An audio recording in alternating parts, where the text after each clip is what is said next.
না দেওয়া মানেই ২৪-এর বিরুদ্ধে দাঁড়ানো, না দেওয়া মানেই স্বৈরাচারের পক্ষে দাঁড়ানো।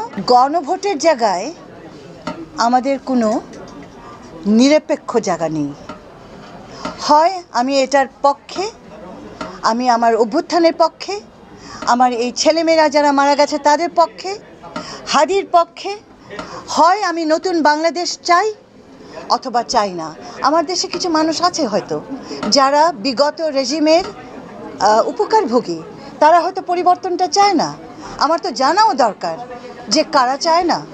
এবং কথাটা সিম্পল, এই গণভোটের মধ্য দিয়ে যদি দেখা যায় আপামর জনগণ এটার পক্ষে দাঁড়িয়েছে, হ্যাঁ বলেছে, তাহলে তো আমার সংস্কারের দ্বার খুলে যাচ্ছে, নইলে আমি আর সেই জায়গাটায় যেতে পারছি না।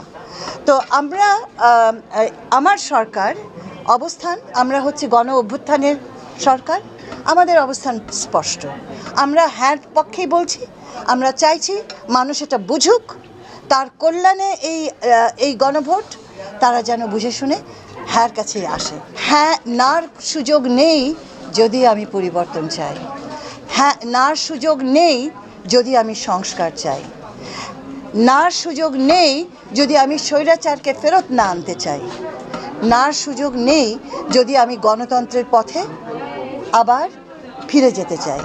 হ্যাঁ, যে না দেবে তাকে সে বুঝে দিচ্ছে না বুঝে দিচ্ছে আমি জানি না, কিন্তু একটা জিনিস বুঝতে হবে, না দেওয়া মানেই ২৪-এর বিরুদ্ধে দাঁড়ানো, না দেওয়া মানেই স্বৈরাচারের পক্ষে দাঁড়ানো, না দেওয়া মানেই আমাদের বিগত রেজিম ছিল, যে স্বৈরাচারী সংস্কৃতি ছিল, সেটার দরজা খুলে দেওয়া।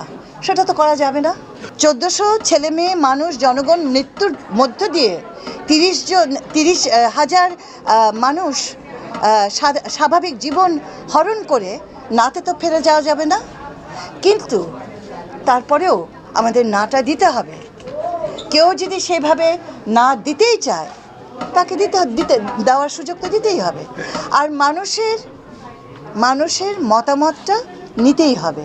তো আমরা মনে করি এই দেশের মানুষ, আপামর জনগণ যারা কষ্টের মধ্যে দিয়ে গেছে গত ১৬টা বছর, যারা গুম হয়েছে, যারা এক্সট্রা জুডিশিয়ারি কিলিংয়ে হয়েছে, যারা রাস্তায় যে মারা কি বলে বাচ্চাদের হারিয়েছে, সেই জনগোষ্ঠীটাই এই দেশে পরিবর্তন চায়।